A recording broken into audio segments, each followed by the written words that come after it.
لو عندك فكرة مشروع وعايز تحولها لبيزنس، في الفيديو ده هقول لك خطوة بخطوة ازاي تحول فكرتك لمشروع يعمل لك دخل. هقول لك ازاي تقيم الفكرة وتشوف اذا كانت فعلا تستاهل وقتك ومجهودك عشان توفر على نفسك من الاول التعب والخسارة. ولو الفكرة فعلا هتنجح هقول لك ازاي تبتدي تطور المشروع وازاي تجيب اول عميل وتحط لنفسك ماركتنج بلان تكبر لك البيزنس وتوقفك على رجليك. انا اسمي شادي السيد وقناتي متخصصة في تطوير الاعمال. يا ريت لو المعلومات اللي هقولها فادتك تشترك في القناة، ومش عايزك تكسل تسألني في التعليقات عن أي معلومة قلناها لو عايز تفاصيل أكتر.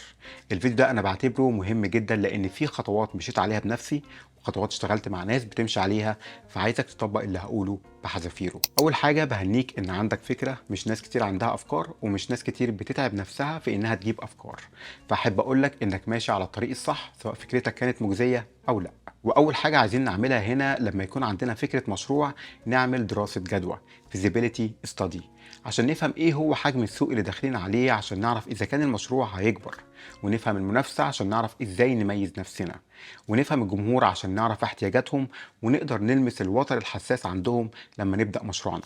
طيب ازاي هتعمل دراسة جدوى بنفسك؟ اول حاجة عايزك تفتح تشات جي بي تي وتكتب فيه اتصرف كما لو كنت باحث تسويقي، واعمل لي بحث مفصل عن كذا، وده المنتج او الخدمة بتاعتك في بلد كذا، ودي البلد اللي هتبدأ تعمل المشروع فيها مستعينا بأحدث أبحاث السوق. قدم لي نتائج تفصيلية عن حجم السوق الحالي ومعدل نمو السوق في ال5 سنين القادمة والطلب الحالي والطلب المتوقع للمنتج مع تقديم روابط للأبحاث. تشات جي بي تي في الحالة دي هيروح يبص لك على كل الأبحاث التسويقية اللي اتعملت على المجال البيزنس بتاعك ويجيب لك الخلاصة.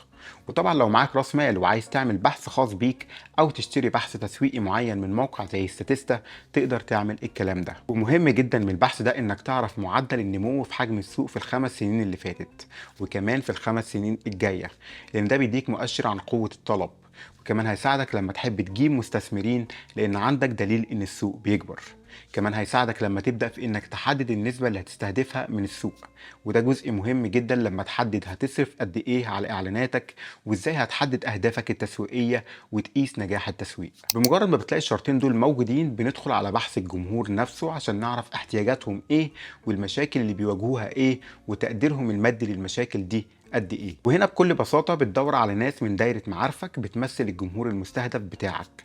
طبعا بما انك عندك فكرة مشروع فاكيد عارف مين ممكن يستفيد منها، فبتدور على الناس دي وبتعمل زي استبيان بسيط. وهنا انت عايز تعرف ايه المشاكل اللي بيواجهوها مع الحلول اللي في السوق، بيستخدموا الحلول دي كل قد ايه، بيستخدموها امتى، ولو توفر قدامهم منتج او خدمه تحل المشاكل دي ويديهم حل افضل عندهم استعداد يدفعوا فيهم قد ايه. وطبعا وقت الاستبيان انت محتاج تسيبهم يتكلموا براحتهم ومحتاج تسمع وتكتب ملاحظاتك، لان المرحله دي هتفتح عينك على حاجات انت اصلا ما كنتش تعرفها، فلازم تسيب الشخص يتكلم براحته. وهنا انت محتاج على الاقل تعمل استبيان مع 10 اشخاص عشان تاخد فكره اوضح للاجابات دي وتشوف وجه الشبه بين اجاباتهم. كمان عايزك تبص على المنتديات وجروبس الفيسبوك اللي ليها علاقه بالمنتج بتاعك، او ادخل على موقع زي ريدت وكوره واعمل بحث عن المنتج او الحل اللي ناوي تقدمه وشوف الناس بتتكلم عن ايه، شوفهم بيشكروا في ايه وبيشتكوا من ايه. كل ده هيساعدك وانت بتتكلم عن المنتج. بعدين بقى هندخل على الخطوه الثانيه وهي بحث المنافسين. ومش عايزك تقع في غلطة انك تبص على المنافسة المباشرة فقط او المنافسين اللي بيقدموا نفس الحل. عايزك تبص على المنافسة بشكل اوسع ومن وجهة نظر الجمهور المستهدف. الشخص اللي مثلا عايز يشتري منتج تجميل ممكن برضه يكون بيفكر في انه يروح مركز تجميل، فالمنافسة هنا مش بس منتجات التجميل ولكن اللي بيقدموه مراكز التجميل كمان. فلازم تبص على السوق بالكامل، وعايزك مع المنافسين تدرس الثلاث حاجات دول: المنتج والسعر والتسويق. لازم تشوف خصائص وسمات المنتجات اللي بيقدموها واللي بيتكلموا عنها ويركزوا عليها سواء على الويب سايت بتاعهم او على صفحات السوشيال ميديا. لازم كمان تشوف لو منتج ايه هو شكل التغليف بتاعه، عايزك كمان تشتري منهم عشان تشوف ازاي بيوصلوا المنتج وتجربة الشراء عاملة ازاي واستخدام المنتج نفسه عامل ازاي. عايزك كمان تبص على الريفيوز بتاعتهم وتشوف العملاء بيشتكوا من ايه وبيشكروا في ايه. وبعدين بقى تخش على السعر، ايه هو نظام التسعير بتاعهم، لو غالي ليه غالي ولو رخيص ليه رخيص، هل في عندهم اي ريفيوز بتتكلم عن القيمة مقابل السعر. ممكن مثلا تلاقي ناس بتقولك المنتج غالي على الفاضي او المنتج سعره حلو، ده هيديك فكرة على ازاي المفروض تحط سعرك. بعدين عايزك تبص على التسويق بتاعهم، ايه القنوات اللي بيستخدموها. عايزك تتابع صفحاتهم على السوشيال ميديا وتشوف بيشيروا ايه. عايزك تقرا تعليقات الناس، تشوف الويب سايت بتاعهم وتشوف طريقة تصويرهم للمنتجات، شوف الاعلانات اللي بيعملوها. كل ده هيديك بيانات حقيقية عن شكل السوق وشكل المنافسة اللي انت داخل عليها، ولازم تكتب الكلام ده كله عشان تقدر تحط لنفسك بلان مظبوطة. بعدين بقى بندخل على المرحلة التانية وهي مرحلة تطوير المنتج نفسه. لو بتقدم خدمة فانت مش محتاج موردين، انت محتاج منفذين لشكل الخدمة بتاعتك. وهنا بتعمل حاجة اسمها مينيمال فايبل برودكت. مثلا لو ناوي تعمل ابلكيشن، هتدخل على موقع زي ابورك وتشوف حد يساعدك في تطوير اساسيات الخدمة اللي هتقدمها. مش عايزك تفكر في اي حاجة زيادة، فكر بس في الحاجات الأساسية للخدمة. مثلا لو هتعمل تطبيق لحجز المطاعم، هتعمل التطبيق ده للغرض ده فقط. ممكن بعد كده تضيف خدمات زيادة زي خدمة دفع وطلب من الابليكيشن، بس في الأول انت عايز تشوف ازاي الناس هتستجيب للخدمة بتاعتك قبل ما تصرف فلوس ووقت أكتر في حاجات كتير. ولو بتعمل منتج، انت عايز تدور على موردين عشان يجيبوا لك عينات وتقارن بين أسعارهم. ما تروحش تصرف اللي وراك واللي قدامك في كمية كبيرة قبل ما تجيب عينات الأول تختبر بيها السوق وتجيب منها فيدباك أو آراء. بعد ما بتعمل الكلام ده بتبتدي بقى تعمل لنفسك ما يعرف باسم كي مسجنج. طيب يعني ايه الكلام ده؟ يعني الرسائل اللي هتتكلم بيها عن المنتج بتاعك. وهنا بتحط 3 مستويات من الرسائل. اول مستوى اسمه الفاليو بروبوزيشن، وده ببساطه الوعد اللي بتوعده للعملاء بتوعك وفيه الميزه التنافسيه بتاعتك. فلو رجعنا للمثال بتاعنا عن تطبيق حجوزات المطاعم، الوعد بتاعك ممكن يكون تطبيق حجز مطاعم سريع وسهل الاستخدام لاستقبال حجوزات المطاعم مباشره من البيت بدون الحاجه للانتظار. هنا حطينا فئه الخدمه وميزتها وهدفها. ونفس الكلام لو بتقدم منتج. بعد كده بقى بندخل على المستوى التاني وهو عبارة عن 3 رسائل، كل رسالة بتتكلم عن ميزة معينة. مثلا في أول رسالة هتقول التطبيق بيضم جميع أنواع المطاعم. تاني رسالة هتقول التطبيق سهل الاستخدام وبتعمل الحجز بتاعك في ثواني. تالت رسالة هتقول التطبيق بيديك الأولوية في المطعم وبيوفر عليك الانتظار. زي ما انت شايف كل رسالة بتتكلم عن زاوية معينة. بعدين بتدخل على المستوى الثالث وهنا بتتكلم عن حاجة اسمها البروف بوينتس أو النقط اللي بتثبت كلامك. بتقول التطبيق سهل وسريع، ايه اللي يثبت الكلام ده؟ ممكن تكون التكنولوجيا اللي بتستخدمها مثلا. بتقول التطبيق بيوفر جميع انواع المطاعم، يبقى الدليل بتاعك ان عندك مطاعم ايطاليه وهنديه وفرنسيه وعربيه وغيره. بتقول التطبيق هيديك الاولويه، يبقى هنا هتقول اننا عندنا اتفاق مع المطاعم.